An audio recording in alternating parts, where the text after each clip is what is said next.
یہاں کے صحرا، یہاں کے دریا خالق خدا کو حیات دعام کے نغمے سنایا کرتے تھے، لیکن آج اسی سرزمین کی ہواؤں میں، بارودی بارشوں کی فضاؤں میں انسان اپنے ہی لہو میں پیتے، اسی سرزمین کی ہواؤں میں فردوسی نظارہ دکھانے والی وادیاں انگاروں کا منظر پیش کر رہی ہیں، اسی سرزمین کی ہواؤں میں مفلس بھوک سے بلبلاتے ہیں اور امیروں کے کتے بھی عیاشی کر رہے ہیں۔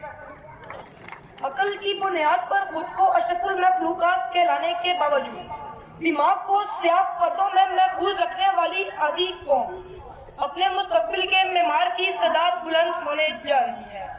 حاضرین کرام، اپنی سماعتوں کے پردے کھول کر سنیے، اپنی پلکوں کو ذرا ساکت کرتے ہوئے سنیے، اپنے دماغ پر پڑی دھول جھاڑ کر سنیے۔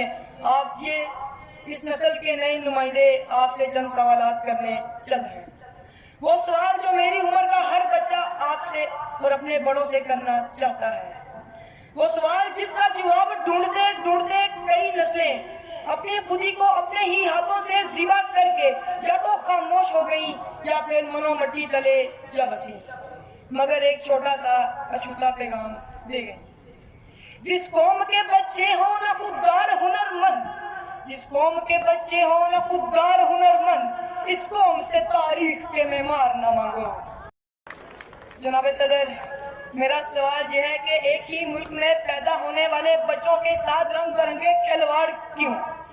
کسی کے حصے میں خالی چنگیز، کسی کے حصے میں کرسی، کسی کے حصے میں چوکیداری، آخر کیوں؟ جناب صدر، آج بڑے بڑے دعویٰ کرنے والے مہان اس نبی پاک صلی اللہ علیہ وآلہ وسلم کا ارشاد کیوں بھول جاتے ہیں کہ مزدور کی روزی اس کا پسینہ خشک ہونے سے پہلے ادا کر دو؟ جناب صدر، سوال یہ ہے کہ آج مزدور کی انتہا محنت کے باوجود اس کے بچے 2 وقت کی روٹی کو ترس رہے ہیں۔ جناب صدر، میرا سوال آج مزدوروں کے مطابق ہے۔ ایسے میں یہی شعر کہنے پر مجبور ہوں کہ سرخ چمنی نے راز یہ بتلایا ہے، کہ سرخ چمنی نے راز یہ بتلایا ہے، خون جلتا ہے دراصل کارخانوں میں۔ جناب صدر، اس سے بڑھ کر ظلم یہ ہے کہ غریبوں کے بچوں کو زنجیروں میں جکڑ دیا جاتا ہے، مگر میں یہ پوچھتا ہوں کیوں؟ یہی نہیں بلکہ اینٹوں کی بٹیوں، چائے کے ہوٹلوں اور کارخانوں کے شیشے صاف کرنے پر مجبور کر دیا جاتا ہے، مگر کیوں؟